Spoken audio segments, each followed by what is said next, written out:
కోవూరు నియోజకవర్గం వైసీపీలో చేరికల పర్వం జోరందుకుంది. తెలుగుదేశం నాయకులు ఆ పార్టీని వీడి వైసీపీలో చేరడం వైసీపీకి మరికొంత బలాన్ని చేకూర్చింది. సంక్షేమం కావాలి అంటే అది ఒక్క జగన్తోనే సాధ్యమంటూ తెలుగుదేశం సీనియర్ నేతలు సైతం పార్టీని వీడి వైసీపీలో చేరటం కోవూరు నియోజకవర్గంలో ఎన్నికలు దగ్గర పడుతుండగా వైసీపీకి మరింత బలంగా మారింది. ఇదే క్రమంలో కొడవలూరు మండలం పద్మనాభ సత్రం తెలుగుదేశం పార్టీ మాజీ సర్పంచ్ వీరలింగం సుబ్రహ్మణ్యం, ఏడుకొండలు మరియు 200 మంది కుటుంబాలు తెలుగుదేశం పార్టీని వీడాయి. వీరితో పాటు జొన్న శివకుమార్, కొట్టే మల్లికార్జున, వీరి సంపత్ కుమార్, సతీష్ నాగరాజు, కోవూరు శాసనసభ్యులు నల్లపరెడ్డి ప్రసన్నకుమార్ రెడ్డి, శాసనమండలి సభ్యులు కళ్యాణ్ చక్రవర్తి మరియు నెల్లూరు డీసీఎంఎస్ చైర్మన్ వీరి చలపతిరావు సమక్షంలో వైఎస్ఆర్ కాంగ్రెస్ పార్టీ తీర్థం పుచ్చుకున్నారు.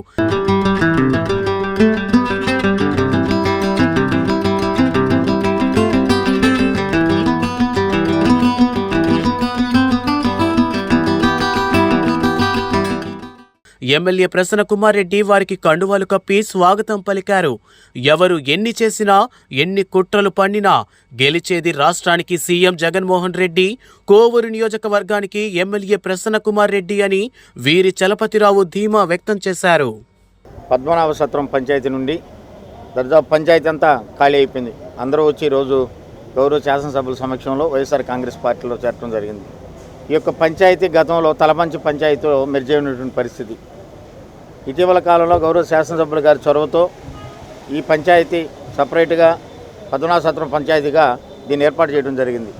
ఎక్కువగా పద్మనాభ సత్రం పంచాయతీ అంటే ఇటు తలమంచి అయితేనేమి, అటు బసవాయిపాలెం, ఇటు దామేగుండ 3 కలిసినటువంటి సెంటర్ అది. సో ఇటు ఎక్కువగా ఉన్నటువంటి తలమంచిలో కొంత భాగం అయితేనేమి, అదేవిధంగా పద్మనాభ సత్రం సంబంధించి పద్మనాభ సర్పంచ్ అయితే సంపత్ కుమార్, అదేవిధంగా జొన్న శివకుమార్ అయితేనేమి, ఆ గ్రామంలో ఉన్నటువంటి రమేష్ అయితేనేమి, నాగరాజు, మరి కొట్టే మల్లి, వీళ్ళందరి నేతృత్వంలో ఈరోజు అక్కడ ఉన్నటువంటి దాదాపు 400 పైచులకు ఈరోజు వచ్చేసి గౌరవ శాసనసభ్యుల సమక్షంలో ఈరోజు వైఎస్ఆర్ కాంగ్రెస్ పార్టీలో చేరడం జరిగింది.